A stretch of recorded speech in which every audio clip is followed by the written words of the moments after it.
You're watching West Wednesday 582, Justice for Tyrone West and Justice for All Victims of Police Brutality.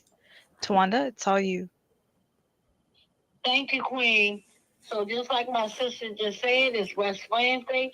So if you guys will be so kind and to hold on for a few minutes and watch the video that we play every week when we're online, stay tuned and we'll be right back. And I apologize that we're running late tonight because we were having technical difficulties, but we seem to be back on. Mic check. Mic check.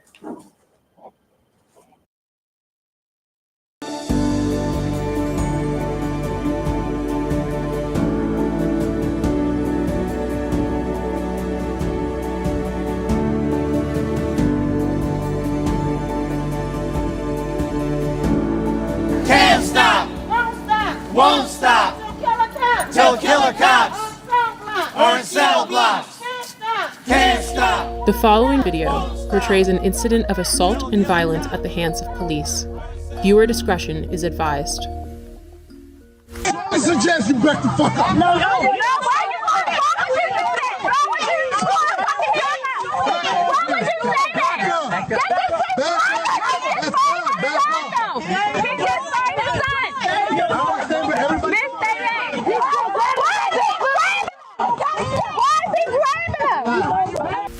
This is Baltimore City Police Officer Jorge Bernardez Ruiz.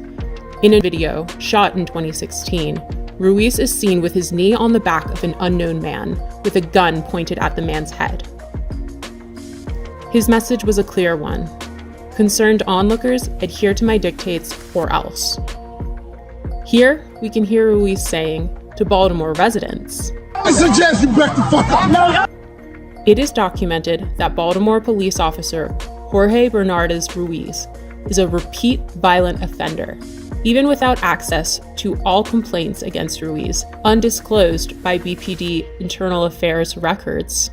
6 cases involving Ruiz are known. This video will briefly highlight 6 total cases beginning in July of 2013. Case 1, Abdul Salam, July 1st, 2013. Here Salam is seen victoriously smiling in celebration after the jury found Ruiz and 2 other cops liable for brutality against him. However, because the trial was civil, not criminal, Ruiz was not fired and he did not go to jail. Police profiled me.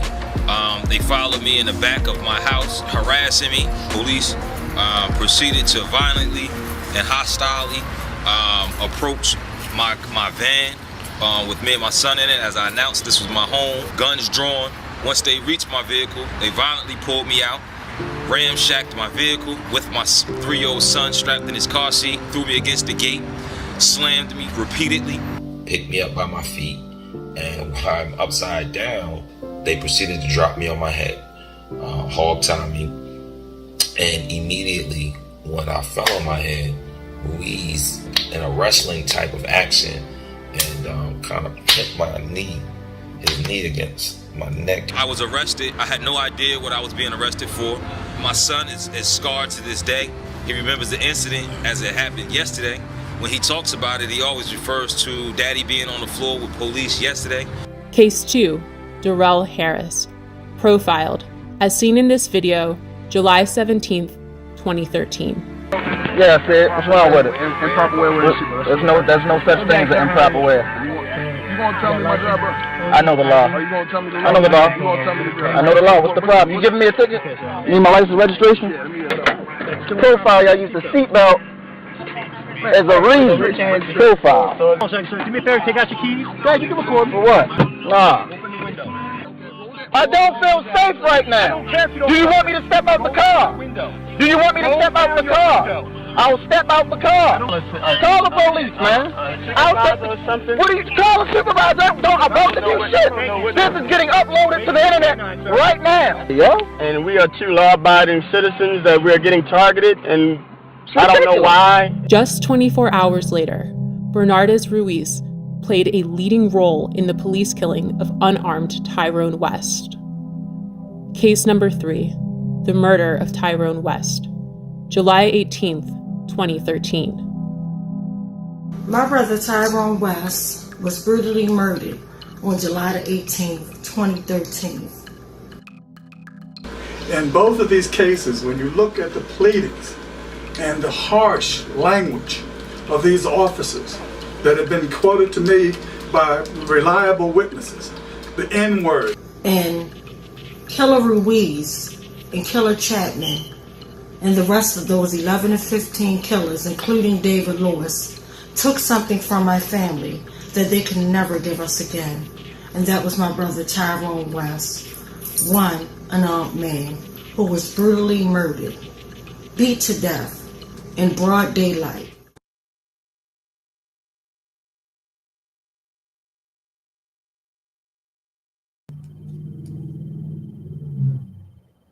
Okay, Tawanda, you're on. Mic check. So, Mic thank check. you guys for coming in to West Wednesday.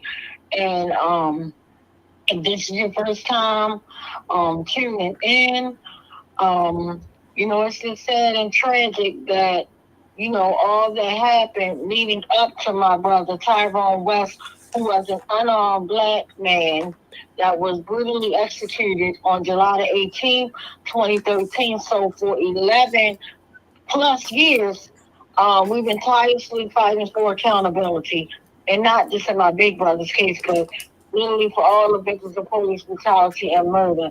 And tonight, I just wanted to talk about a few things, and then I'm going to bring my sister Aaliyah on. They want to share some points and thoughts about Michael Brown's 10-year commemoration. And it's just sad, because I remember when my brother was murdered, and then turned around.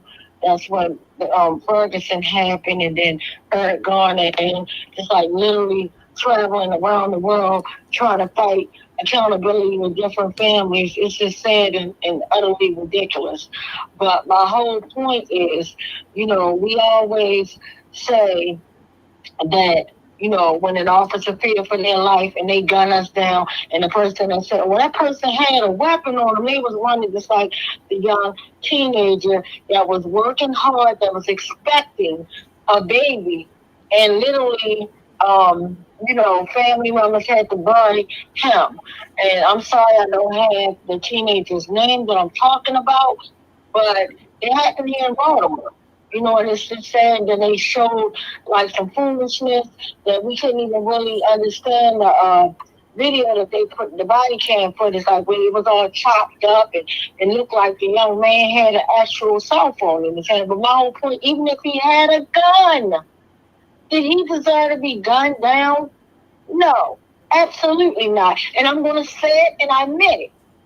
The reason why I say that, I'm going to get into in big details tonight, especially since the world is watching as we go on trial with Mr. David, who decided that when he was having mental health issues and he was threatened to commit suicide, and I believe that his dad called 911 and wanted help with his son that was facing, his Caucasian son that was facing a mental health care, crisis and whatnot.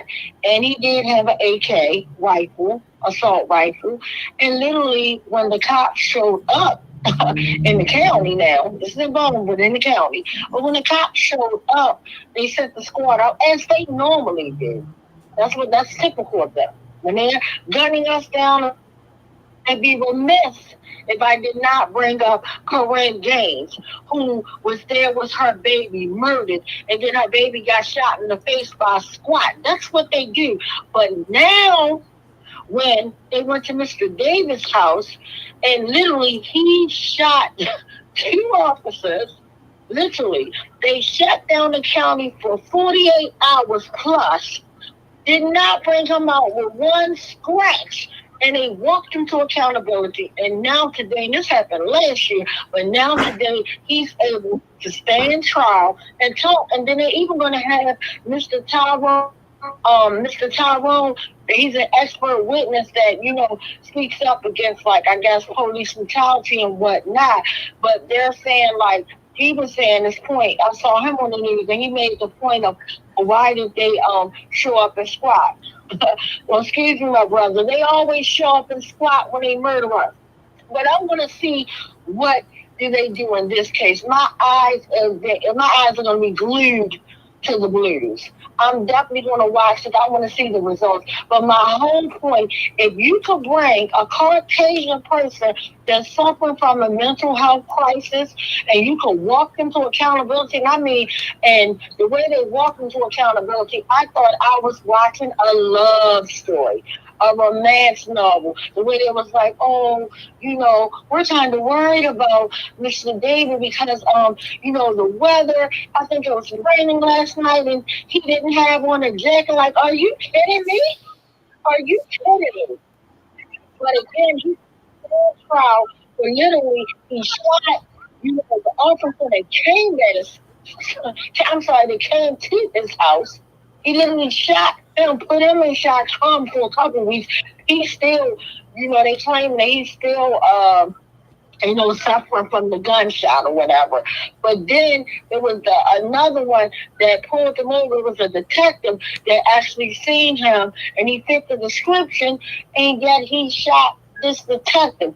But did any of them kill him? When I say, they said literally after he first had shot the police that arrived to the house, literally he let off 18 rounds. Could you imagine someone letting off 18 rounds? But then these killers act like they, when it's us, they get dumbfounded. Oh, well, he was running. He had a gun. Guns are never drawn, pointed at them or anything. You had him shoot two police officers, two law enforcement officers, and you did not put a scratch on this man.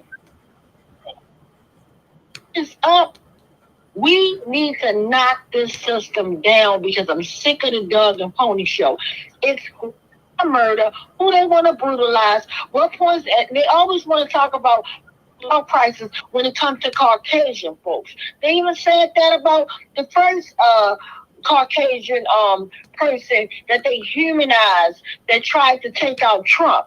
They talked about, oh, well, he must have was suffering from mental health crisis and all this. And they didn't show a mugshot of that suspect. They actually showed a school picture of, the person that tried to assassinate Trump. And then he had another that just tried to kill him again. But yet, did they kill that person? Hell no. He to accountability. Now they're trying to investigate and see if this is political, see what the reason is. But my whole point, if they can walk these people to accountability that A, shot people, literally try to assassinate people, to accountability. I don't want to hear about somebody had a knife, somebody had a gun. And the same way they walked into my sister's brother Timothy Fleming's home and executed this man, Timothy Fleming's, right in his home. And all you could say was he was holding a goddamn knife. They did that to Tyree. They did that. They executed him. He had a knife in his hand, a machete, and they told him under their order, they said, he went down dropping the knife, and as he went down, they unloaded 11 rounds at him. 11 rounds, and you see the killer get ready to unload another clip. And guess what? Tyree had many run-ins because he kept on exposing them. And he was the one, just like, you talk about ceasefire and people that trying to, bring unity in the community. Well, Tyree was one of those brothers that he did the no-shoot zones. And it's really interesting and very funky and raunchy that the first place that Mr. Tyree started no-shoot zone was the place that he was gunned down, executed, and no one's talking about this. And I may even take you and walk you through. Let's go to the supermarket where the mayor's mother worked at, Giants, where our brother, a Muslim brother, was in the market with his wife and his baby in a stroller. They just came from swimming and whatnot. And we all know that any market, especially in the summertime, is cold. They have the air This is like, it feels like it's extra cold. Just like when you walk in a movie theater in the summertime, it's extra cold. So what did this brother do? He took the shirt off of his back, to pretty much cover up his baby so his baby wouldn't get sick as he feeling the cold temperature in the supermarket. Then you have this white, ignorant, racist security guard come straight. You can't come in with no shirt. And he's probably trying to explain to the man, excuse me, my child. And then, no, you get out. I mean, cussing and using vulgar language. Then you spit inside in the face of this brother's wife. You spit. That's the most, oh my God, that's beyond assault. You actually spit in someone's face, you could be charged. That's a criminal act. Okay, you spit in his wife's face, and you think this brother's going to stand around, and then you gun him down, and then what happens when he gets trial state's attorney off? Oh, they let it go. But anytime it's a Caucasian person, then y'all want to have these conversations. Let's have it when my brothers and sisters are murdered. When our, blood is laying on the ground daily, every day, and all the freak y'all can talk about is teenagers doing this and teenagers doing that. It's always a target on our back, no matter what we do. You ever spend time and, switch the narrative to make it what you want, just like they're doing everything in the world to set down safe streets. Why? Because it's a black-ran organization. And whenever it's black people involved, and then it's pretty much, you have criminals that say, you know what, I'm going to put my life on the line and I'm going to, stop the snitching or whatever and talk, help the community out. But it's brothers or people that, are returning citizens coming in and they get a job in Safe Street and they try to make the streets safe because they know the streets. Just like my brother Boone said, you have to know the streets to run the streets. But yet, meanwhile, what they do is they turn it and they'll see a few instant things that may have not been right, but they'll run wild with that. But in all this stuff, when you see Caucasian folks breaking the law, doing this, doing that, you don't never hear about their dirt. But as soon as they want to wipe us out with anything, then okay, here comes the false narrative. Here comes, this is what we want to push. And it's so sad and disgusting that this is the type of world that we live in, that you got a criminal running to run this world. A criminal, a known criminal, a convicted criminal. And you say, you know what? We ain't going to charge him right now. We're going to wait till, the election is over, all that good stuff. And then we're going, are you kidding me? But this is what America loves. This is what we rest our backs on. I am so done with this devilish system. That's the only way, this demonic system, right? That I am tired. I done tried everything to the point I don't even know what else to do. You try, the reforms, you try to do this, you try to do that, and then they make it into what they want it to be. And that's no accountability. There is no justice. It's just us trying to hold folks accountable. And in the world we live in, unfortunately, we can't get no type of accountability whatsoever. It's nowhere in the world that I am standing here fighting for something that should have been swiftly, and I'll repeat, I should not be standing here fighting for something that should have been swiftly done for my brother. An unarmed man that was giving somebody he barely knew a ride. No weapon in hand or nothing, but yet you have 17 maniacs, repeat violent offenders. First T. Ruiz that we highlight about Nicholas Davis Chapman, but he was one of the maniacs, the devils that pulled my brother up and started murdering my brother along with his other. Even though I don't call out those other killers, you better believe me, I want every last one of them. There you go. In a cell block. There So you don't go. think, we just want Ruiz, we just want Chapman, we just David Lewis, I want Latrice Lee, I want Derek Beasley, I want all of you gang members that laid a finger, or even the ones that stood there and watched and laughed. I want each and every last one of you. Every last one of you. So let's be crystal clear as I set the record straight tonight.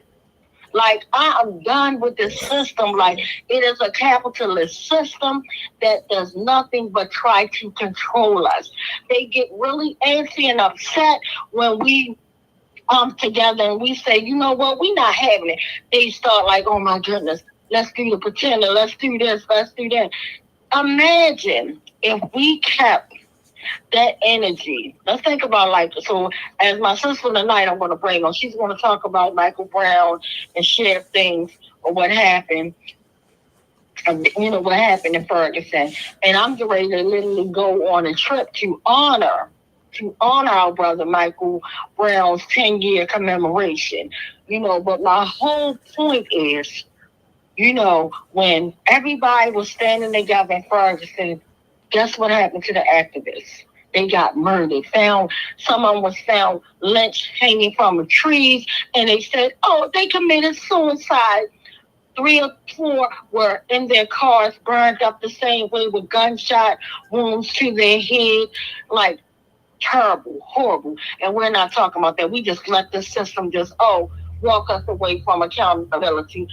Tell us anything. And even I think about the young man that was, and I'm sorry I don't have, and I'm talking, and the brother that I'm talking about that was leading the way, that was executed, his name was Don Fields. Like, this brother was on point, and he brought you everything. And even he had made a video that was early before he was executed. He kept saying, the police messing with me. I got my little son with me. Then one time he had his little brother with him. He like, they just pulled me over for nothing. They know what type of car I'm in. They doing this, they doing that to me. He was speaking to us.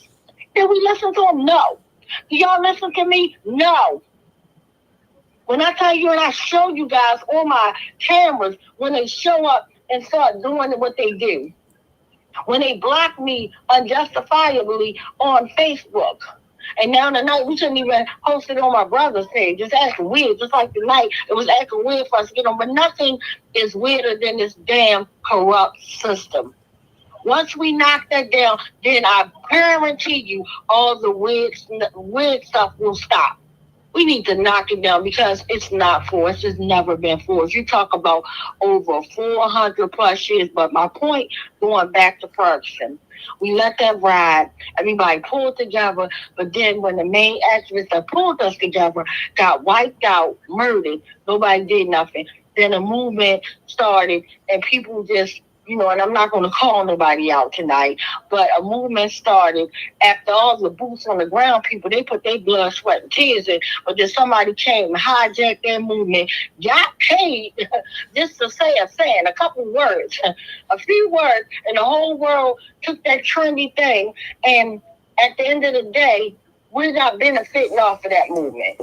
You know, it's just like, it's disgusting to me. But again, my whole point is we had all that energy, then, you know, it died down. Then when Eric Gardner was murdered, then more energy came back up, then guess what? It died down. Then with Freddie Gray, because I'm only talking about the national, unfortunately, the ones that make the news. And unfortunately, everybody don't make the news. Anthony Anderson didn't make the news. Tyrone West didn't make the news. There's so many brothers that did not make national news that was murdered in our city or beat down in our city that did not make the news. But my whole point, when the whole world was stuck in a pandemic, where we couldn't go outside, where our worlds were flipped upside down, where people were forced to go and watch TV, do things on the internet, and the world watch George Floyd life get snatched out of his body, like his whole soul was snatched out of his body the same way. And I'm gonna tell you, my brother case, I don't want to mean to sound petty and be like, but if that video ever surfaces, y'all be like, what in the world? Imagine we saw literally Derek Chauvin's knee on George Floyd's neck, right? Kneeling. But we didn't see 16 additional cops beat him down with batons and kick him and stomp him and maze him and tase him. We didn't see that. That's what happened to my brother. And then to have a 340-pound murderer, David Keller Lewis, to come finish one on our man. We didn't see that. But I don't talk about George Floyd, which the world saw and the world got nervous as we should. And I'm not disrespecting or downgrading what happened to George Floyd. It was horrible. I was in tears. But my whole point, because the world stood together and they were so scared and shook. You want to know why they were scared and shook? Because right then, we could have a revolution. They didn't want it. They wanted to calm us down. Oh, let's make these laws. Let's go and do the George Floyd Act. No. We're sick and tired of being sick and tired. And again, I'm not condoning violence because I'm not a violent person. But at the end of the day, you're not going to keep killing our loved ones. You don't want to talk about us and just dismiss us in our face. But yet, when you have a Caucasian person or people that don't even go do nothing of what we do, then you want to make great points. Oh, well, why did the squad show up at David's house the same effing way they show up at all of our family's houses, but the same way they pull us over, these special squads pull us over for no reason, for driving while black in America. Same way that they said, oh, well, you know what? We're going to take away the gun trace task force.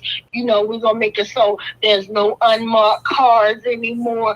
All they do is change the name of stuff and do the different things. Let me do the same thing and add even more things that are not good for us. That's what they do.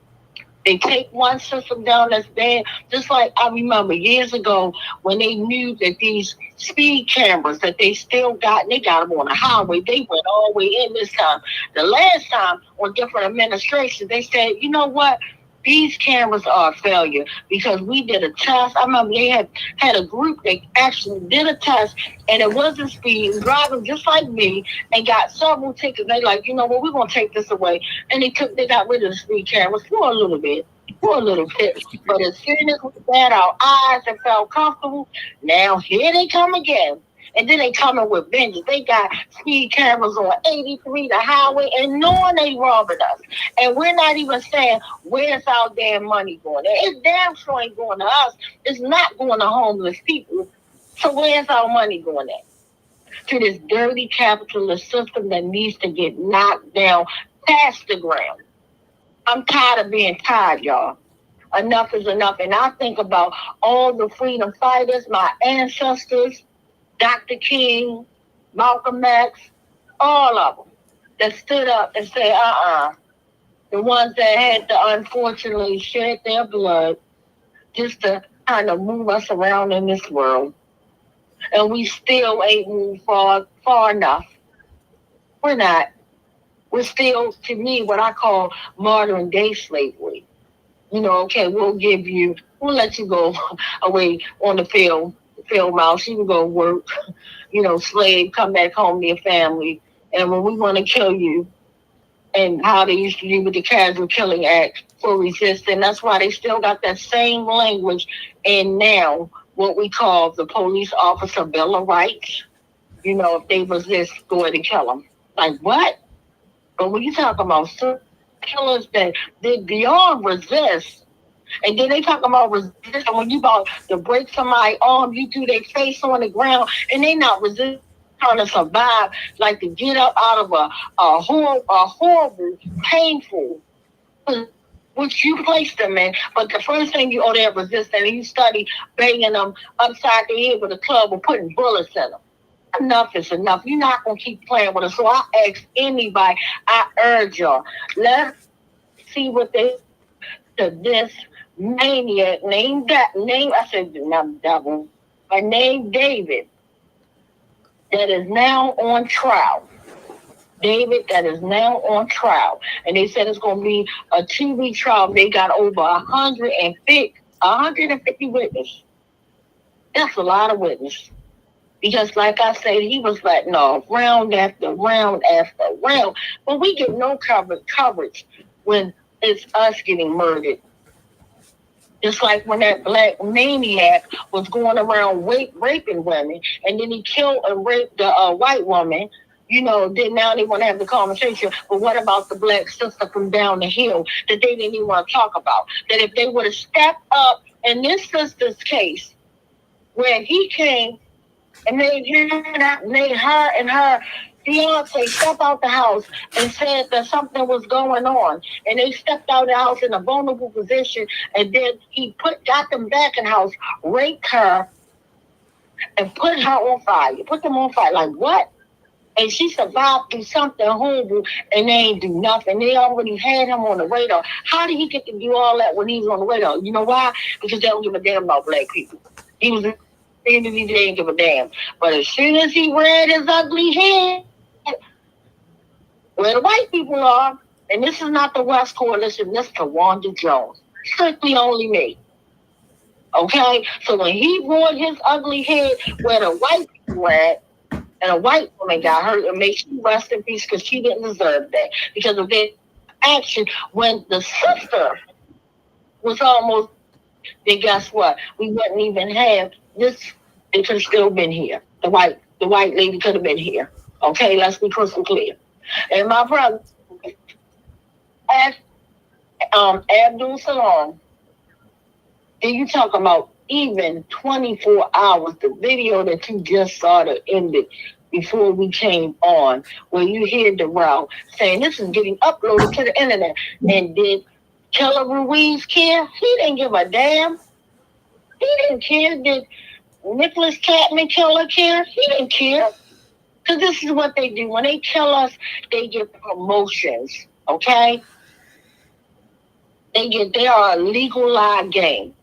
I have more respect for real gang members than I do for these animals that want to play like they're above the law. They have a badge that makes them above the law, and it's sickening. And that's why I always say I feel sorry for the good men and women in blue. But that's only if you're not standing there watching. Because if you're right there and your partner is turning up and beating the crap out of somebody, guess what, madam, man, sir? You are guilty as them. You're one, just like my brother, Joe Crystal, they ran him out of Baltimore and put rats on this man's car. Why? Because he spoke up about business. Just like Pastor Steve Turner, may he rest. He spoke. And then, interestingly, he died not too long ago, from a seizure. They just let him die. Of course they would. Of course they would. My whole point is this system must go. Mic check. And I'm going to bring my sister Khalil on so she can share what she wanted to share. Mic check. Mic check. Mic check. Mic check.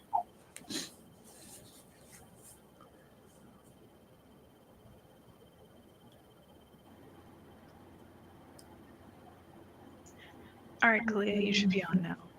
All right. Like Tawanda said, I wanted to speak on Michael Brown and the murder caused by racist police officer Darren Wilson. This was back in August 9th, 2014. At the time when he was 18 years old, he would have been 28 today.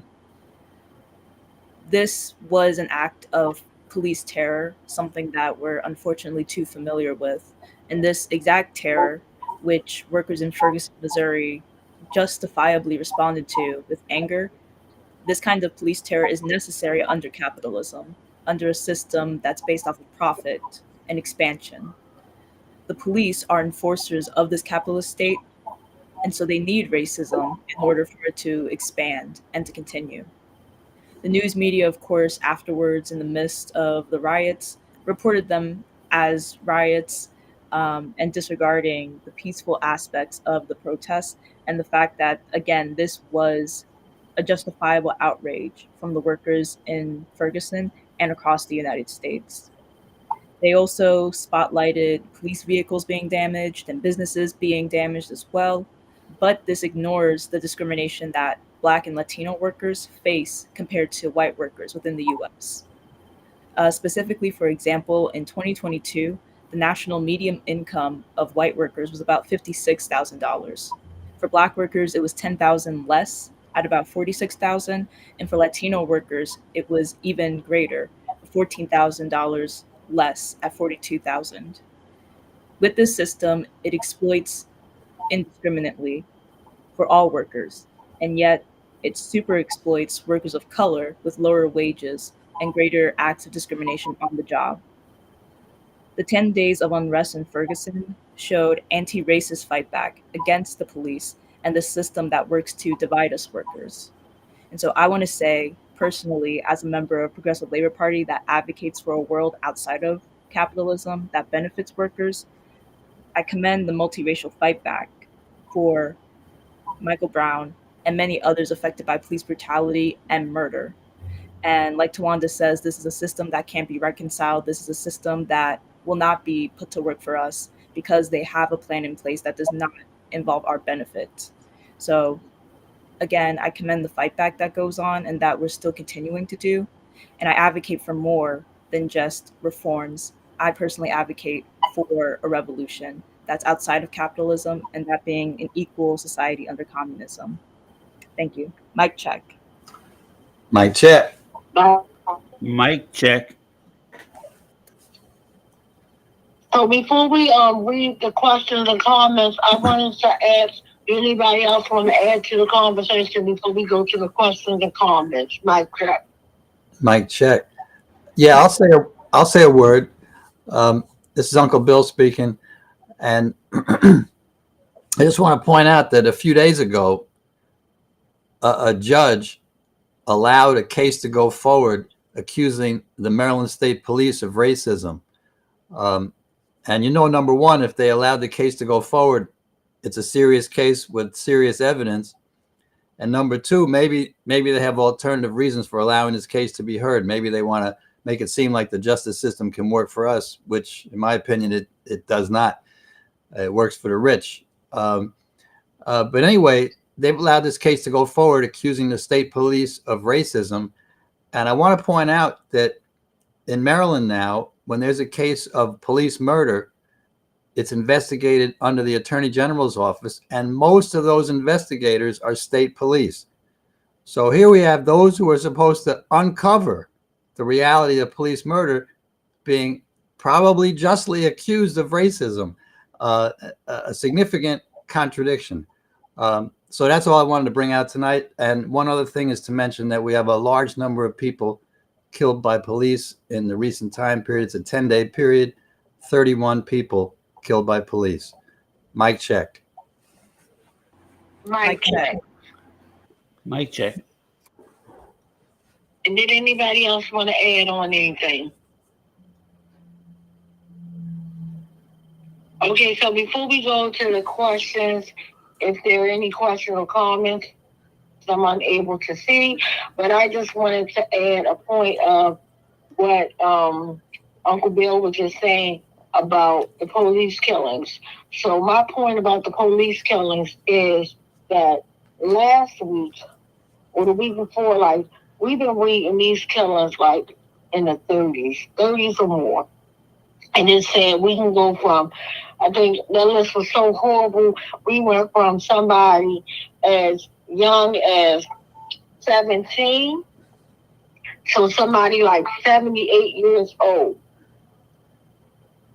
You live your life 78 years and you go through your health, things, if you have any health illness and things of that nature, illness and things of that nature, but you survive all that to actually be murdered by police. That is disgusting. That is disgusting, and I'll never, ever forget that. It's unfortunate that I can't remember grandmother's name, but it was a grandmother in her 90s. I'll never forget. I think she was like 91, and she was getting evicted. And she literally got killed by the police through an eviction. Bad enough, you think of an elderly woman that's actually getting ready to lose her home and everything. And then on top of that, you lose the most precious gift, and that's your life. That is horrible. And the way the world is going, as if this is normal. It used to be a time, and I'll say this, and I want y'all to listen to me. It used to be a time that we would frown upon things and we would be so bothered to the point that we're like, We got to do something. But now it seems as though we're now in these crazy times where we're sitting back getting numb, just like the frogs in the pot that I always talk about. We're just adjusting to our demise. It was a time we would hop out. The wood ain't even had to be hot. We like, something ain't right. That ain't sound right. Let's do something. Now we just getting comfortable. And what's going on, it is disgusting. And I'm glad my sister Kalia pointed out about Black and Latinos are the ones that are really getting murdered and nobody's doing nothing about it. It is so sad and disgusting to me. And I even think about what happened to the bridge. When you let 7 workers that, as we know, wasn't Caucasian, they would have had one car pull up and probably put them all in and then let the bridge collapse. They sat up there and literally just let them go and die. And then you want to do stuff and say, oh, we're going to change this and that. Why do people have to be murdered or die before you say you're going to do something? Poor Ronald, who went to work on a hot day, a horrible hot day, and he was deprived of water, and he's working. He's not out there, illegally working. He's on the clock. And you mean to was provide this young man, young man, a drink of water, a Gatorade. And then when he complained numerous times, I feel sick. And then you can see, if you're around anybody, you can see. They only have to say nothing. Because when someone gets ill and they are around you, you see the signs. You see how their skin looks. You see how their bodies act. And no one had. And this poor man started as he knew that, oh my God, I'm dying. I need help right now. Not later, right now. Running, knocking on doors for people, racist people, to treat him worse than an animal. Because if Ronald Sterling was a dog or a cat, he wouldn't have died that hot-ass day. Excuse my French. He wouldn't have died. Somebody would have came down, oh, feed this poor little guy some water. Let's get him in the air. But you got a black brother that's out there working for his family. This man had a family. Working for his family that deserved to go home after a hard day at work and put his big toe up in the air and just enjoy his family. Enjoy dinner that his wife maybe prepared, or even he might have said, you know what, I'm in the mood to cook tonight. No. This dirty, disgusting system, a capitalist system that will have you work down to the ground and won't even offer you a drink of water. How disgusting is that? And then you see Caucasian people on the knees, well, I didn't know who he was, and then when I finally realized, and I bought the poor guy out something and water on him, and it was too late, he just died right there. What the? Are you kidding me? So instead of giving a man something to drink, they say, oh my God, please, I need something to drink, please. On a hot day, you rather throw water on his corpse. That is disgusting.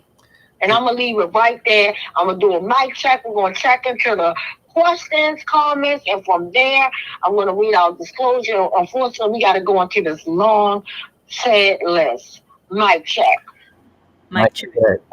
Tawanda, I just want to add that at the city council hearing, after the man who you just described, the Department of Public Works worker, after he lost his life because there was no water, it came out at the city council hearing that the Department of Public Works had lots of water and lots of Gatorade, but it was under lock and key. Under lock and key. Disgusting. And that seems to be the problem. Everything that we need is under lock and goddamn key. Accountability for my brother Tyrone, Anthony Anderson, Lemmings, Corinne. All of that is under lock and key. They get you. They unlock this system when they want to. Shit. Disgusting. Mic check. Mic check. Mic check. Yes, for Mic check. comments, we have mic check from Judah and Linda. Linda also said, change the name of the oppression and it's just the same. Right on.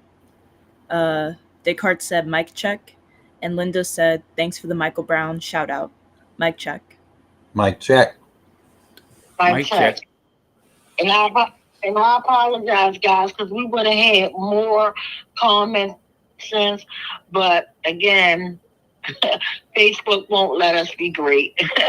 This media won't let us be great. That's why I can't wait till we're able to come up with our own entire medium system, that we don't even need them, and that everybody can be unfiltered, unapologetically black. Okay, let's be crystal clear and just roll from there. But until that day happens, it's just sad and disgusting. But again, I want to thank y'all, and I want to ask again before we go into these sad lists,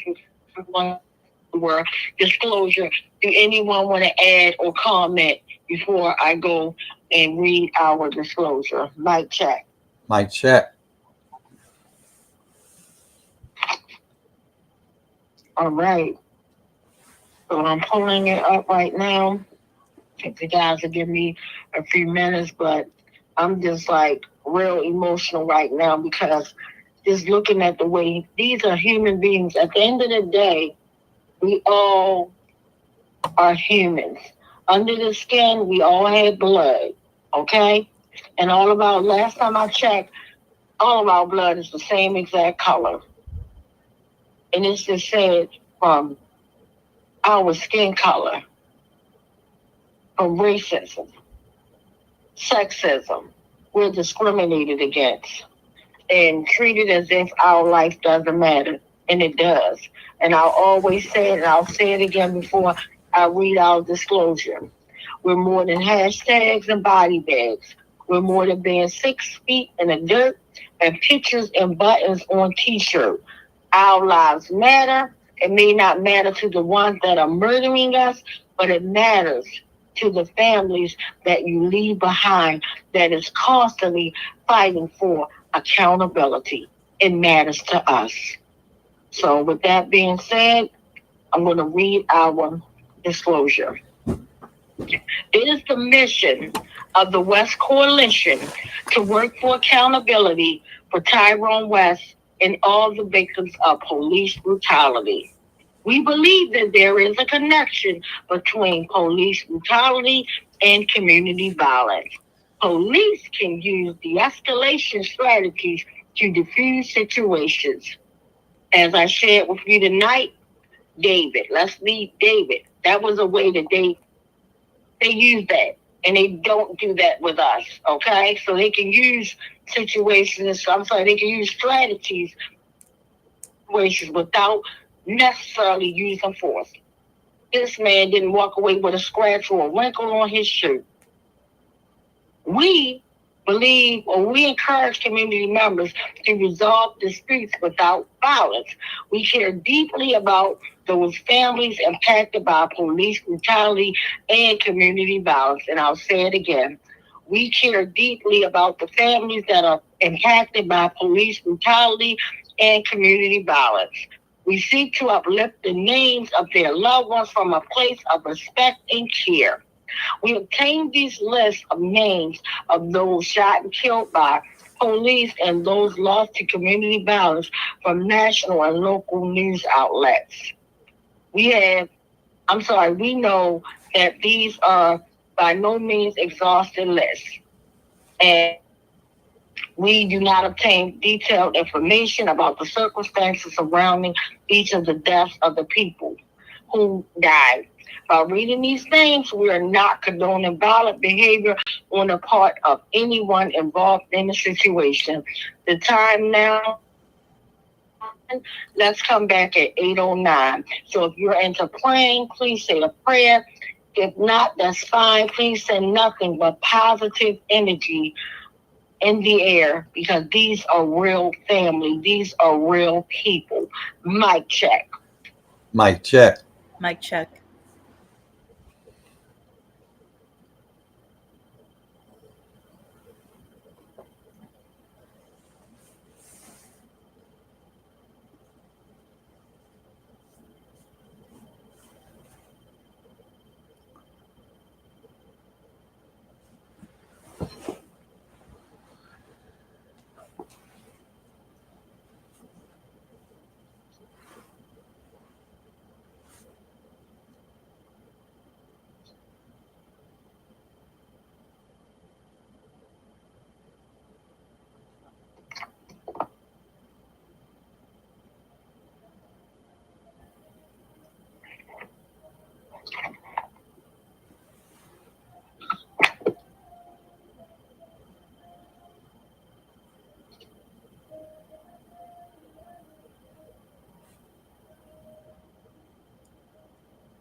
Thank you guys so much. The time now is 8:09, and I'm going to check on my brother Brian with the unfortunate, sad community violence list. Mic check.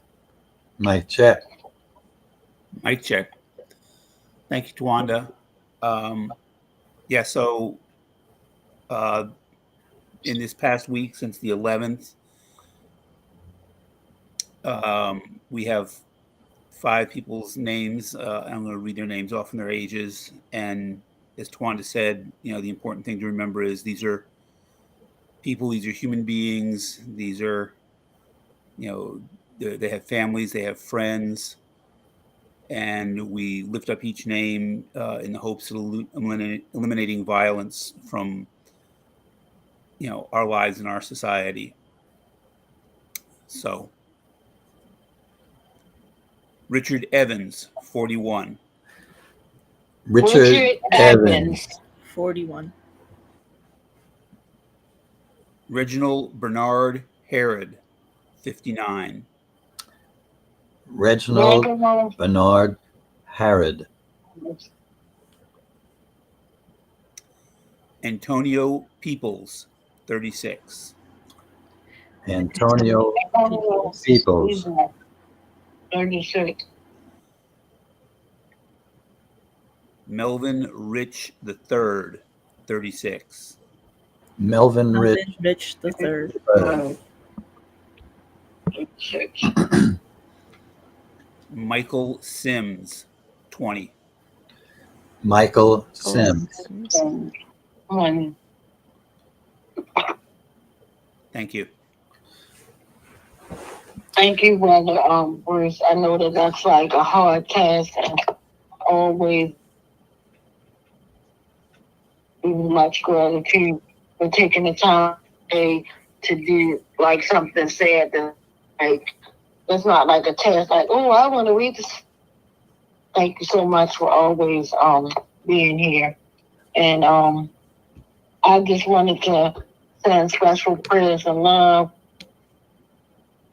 One of my co-workers, unfortunately, she lost one of her family members this week to community violence, or, it's just horrible. So I'm just sitting there, and I really don't even like to say community violence. Well, I guess it is just community violence because it's happening in the community, but we don't know who's, in some cases, we don't know who's doing all these murders, and it's just sad and disgusting. So, yeah, Uncle Bill, I'm going to turn it over to you. Mic check. Before I start, I apologize for my ignorance. I've forgotten, does MO stand for Missouri or Montana? I believe it's Missouri. Okay, I think that's right. Missouri. Thank you. So as I mentioned earlier, we have a long list of people whose lives were stolen by the police around the United States. This is the time frame starting on September the 1st, September the 1st, going through September the 10th. It's a 10-day period, 31 people stolen, whose lives were stolen by the police. That's an average of just over 3 each day. First in Sheldon, Illinois, at 37 years old, killed by police, Andrew Roselius. Andrew Roselius. Andrew Roselius. Again on the 1st of September, this time in Idaho Falls, Indiana.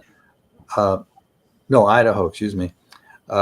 Joshua Ramirez. Joshua Ramirez. Joshua Ramirez. Again on September the 1st in DeSoto, Texas, 34 years old, Jesse Martinez. Jesse Martinez. Jesse Martinez. Once more on September the 1st in Washington, D.C., very close to us, 26 years old, Justin Robinson. Justin Robinson. Moving to this, thank you.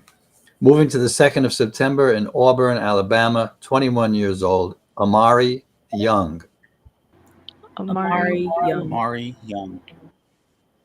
Also on the 2nd in Glenwood Springs, Colorado, 55 years old, Richard Grande. Richard Grande. On September the 3rd in Colorado Springs, Colorado, someone killed by police whose name they are withholding at this point. Cell blocks for killer cops. Ashe. On September the 3rd, thank you. On September the 3rd again in Roswell, Georgia, 37 years old, Jeremy Miller. Jeremy Miller. Jeremy Miller. Again on the 3rd in New Salem, North Dakota, 43 years old, Nicholas Kirby. Nicholas Kirby. Moving to the 4th of September in Glendale, Arizona, 37 years old, Carl Komorowski. Carl Komorowski. Again on the 4th in Orangefield. Thank you. The 4th in Orangefield, Texas, 39 years old, Gobi Granger. Gobi Granger. On the 5th of September in Lincoln City, Oregon, 38 years old, Walter Anderson. Walter Anderson. Moving to the 6th of September in Covington, Tennessee. Thank you. In Covington, Tennessee, the age is unknown, but the name of the person whose life was stolen is Ricky Reed.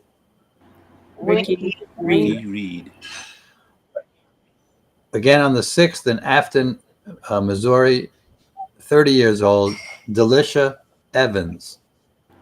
Delisha Evans. Again on the 6th in Afton, Missouri, 33 years old, Ryan Phillips. Ryan Phillips. Once more on the 6th in Fort Wayne, Indiana, 58 years old, John McLeod. John McLeod.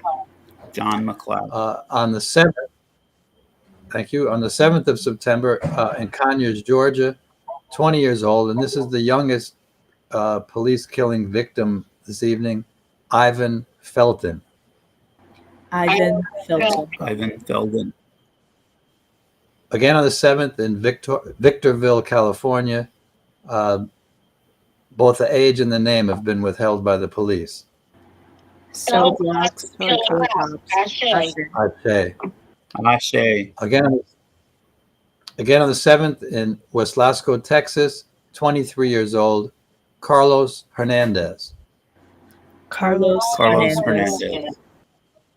And I didn't think it'd be possible for everyone to repeat it, but I want to read his whole name. It's Carlos Daniel Hinojosa Hernandez. Carlos Daniel Hinojosa Hernandez. Good work. Again on the 7th in Westminster, Colorado, 32 years old, Victor Santiago. Victor Santiago. Once more on the 7th in Newsville, Pennsylvania, 62 years old, Gary McCartney. Gary Gary McCartney. McCartney.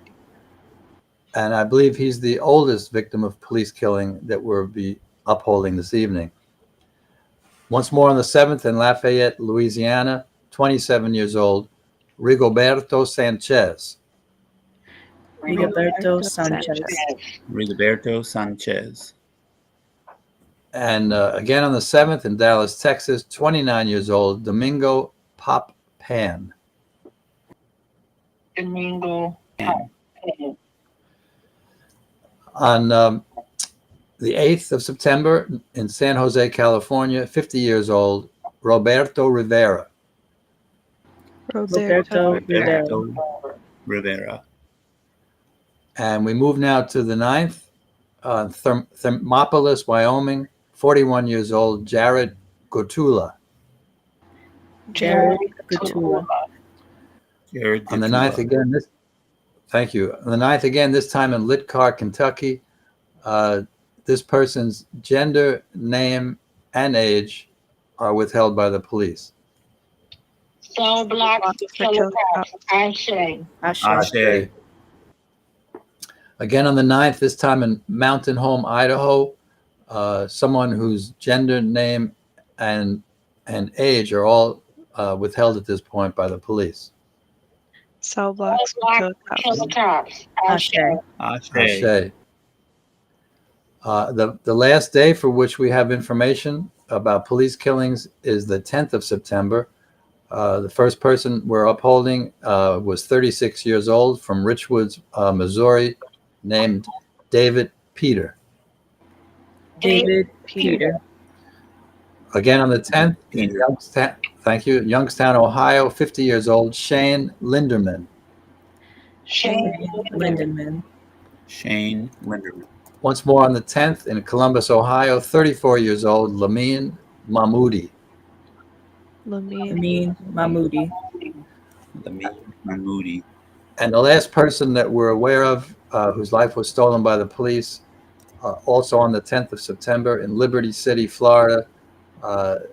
This is someone whose name, gender, and age have been withheld so far by the police.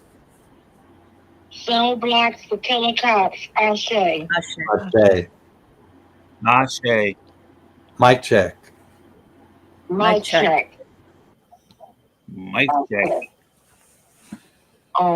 Yeah, so again, I want to give a big shout out to my sister queen, Rachel, who always is here whenever needed. She just steps right into place and does her thing. So I also want to give a shout out to Uncle Bill, Brian, and our sister queen, Uncle Leah. And I just want to give everybody that's watching tune in and, in support of, fighting accountability for these victims that did not deserve. That we just read the victims that were murdered. But I guarantee you, if we sat there and we had a list of the survivors that got beat down, it would be, we probably wouldn't even be able to end the broadcast. We probably just have to in all due respect, have to stop the show without reading everybody's names.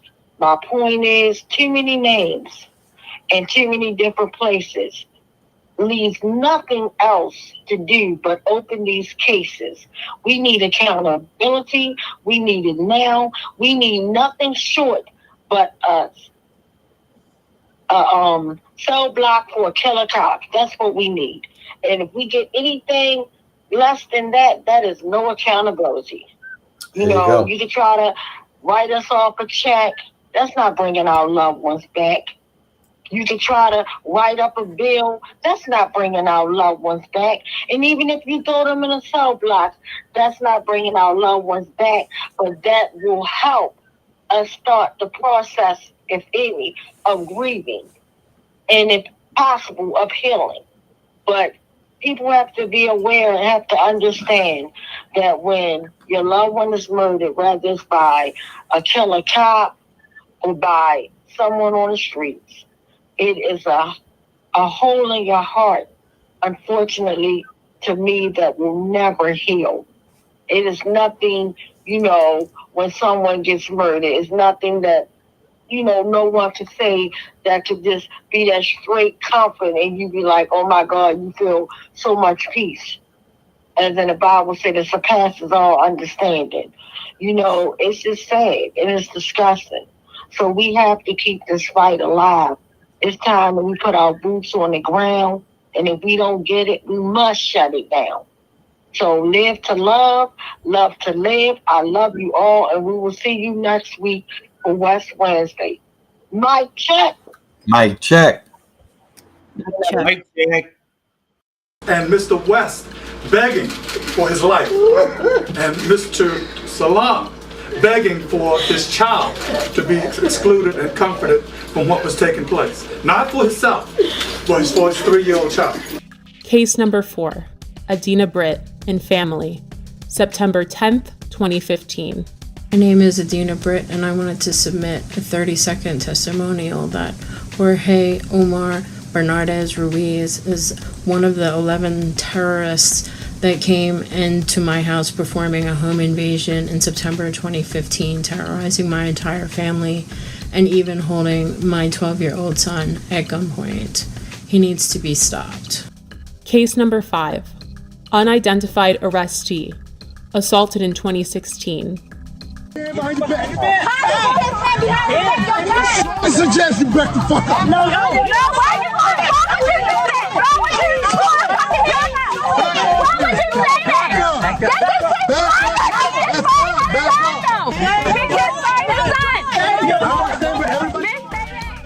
Again, this video did not surface until the summer of 2020. Case 6, Thomas McCullough, May 2016 and February 2017. I heard my front door coming off the hinges like it exploded. Thomas McCullough says it happened twice. In May 2016 and February 2017, Baltimore City Police burst through his green front door and raided his Pimlico home. They said police. They come up, shotguns, guns. He says officers ransacked the place, looking for drugs, money, and weapons. He took pictures of the damage he says they left behind. Tell us where the drugs are, the scales, the guns, and the large amounts of money. Nothing was found. Now he's suing police, claiming officers, including a former member of the Gun Trace Task Force, frightened him, his wife, and father-in-law when the officers conducted what his suit calls an illegal search of his home. The owner of the house tells 11 News after the second raid, he had to replace the front door. McCullough and his attorney say they want Baltimore police held accountable. There is a colossal breach of trust. And McCullough tells us following both raids, no one was arrested or charged. This all begs the question, when will Baltimore City State's attorney see the prosecution of Bernardez Ruiz as warranted? They were the stopping officers in these so-called jump-out cars, unmarked and so forth, that stopped both the West vehicle and the Salam vehicle without probable cause. And these officers are the ones that also were joined by others, but they are the ones who initiated the stops, pulled both men out of the vehicles, and commenced the vicious activity that was thrust upon them. And the Officer Ruiz that started this attack is still working with promotions. He is now sergeant. But the fact that this repeat violent offender had a history leading up to my brother. There was Darrell Harris, there was James Green, Joseph Green, Abdul Salam. No one family deserves to be brutally murdered or brutalized by this repeat violent offender Ruiz. It is time we take action. The time is now. Baltimore police officer Jorge Bernardez Ruiz is a repeat violent offender. Based on these accounts, in accordance with the law, we, the West Coalition, call for him to be fired, prosecuted, and incarcerated. We're more than hashtags and body bags. We're more than being 6 feet in the dirt and pictures and buttons on t-shirts. Our lives matter. For the safety of our city, the prevention of further harm, and the justice for these families, we see no other option. And again, I'll say, the time is now.